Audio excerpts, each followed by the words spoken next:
All right, Coach Paul and Coach Ryan here from Resilient Training Lab, and today we're going to talk about one of my favorite topics, expectations and beliefs, and how those kind of shape your reality.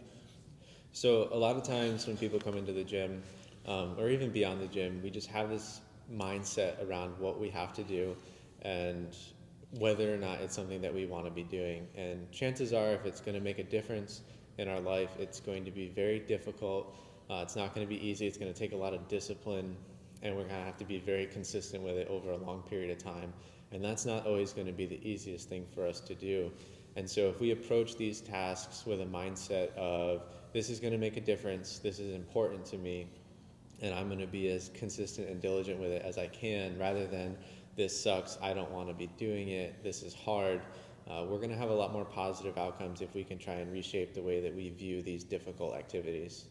And this kind of goes from training to real life, all aspects of life. I always say the phrase, your expectations shape your reality.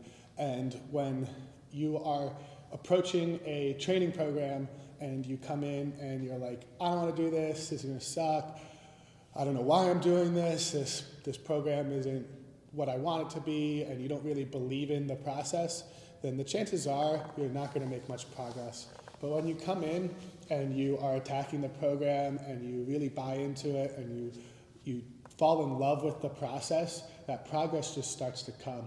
And we see this all the time.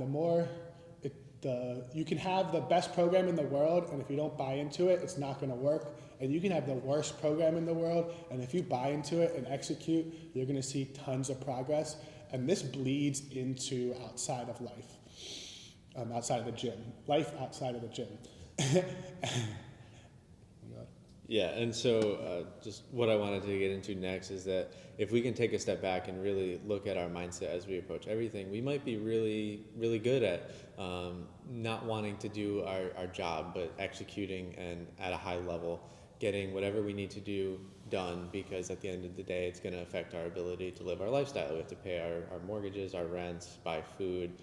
So people are usually pretty familiar with this concept of just pushing through and getting it done when it comes to their careers, but maybe not so much in other aspects of their life. And so that's been one of the biggest shifts in my mindset, I guess, is trying to take these lessons learned in the gym, like Paul said, where you fall in love with the process, rather than maybe looking so far forward into the future. If you can fall in love with the process now and just get done what you have to get done, your results will exponentially grow.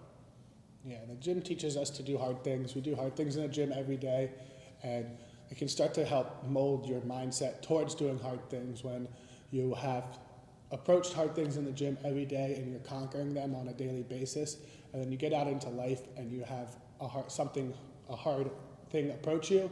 It just doesn't seem like a big deal anymore. And getting into that mindset where you face hard things head on because you know that's what's going to make you better is where you need to get. And then even more so, being able to just look at everything and find the positive in it and not focusing on the negatives, that will kind of allow you to continue to do that when things are hard.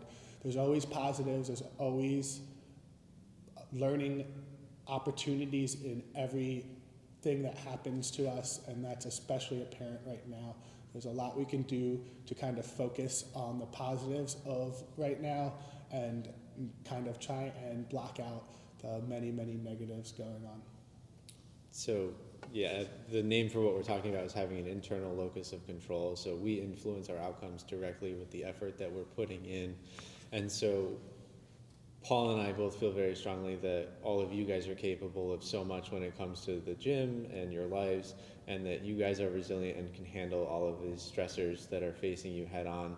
So we just really encourage you to influence your outcomes as best as you can and try and maintain a positive outlook, or at least find the silver linings in everything that you're currently experiencing.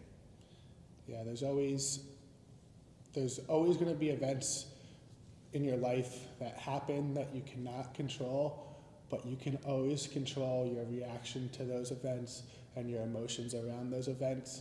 So really try and focus on the things you can control. Look at the positives in every event in your life and find the things that you have control over it, control those things, and then try and not fret about those things you can't control.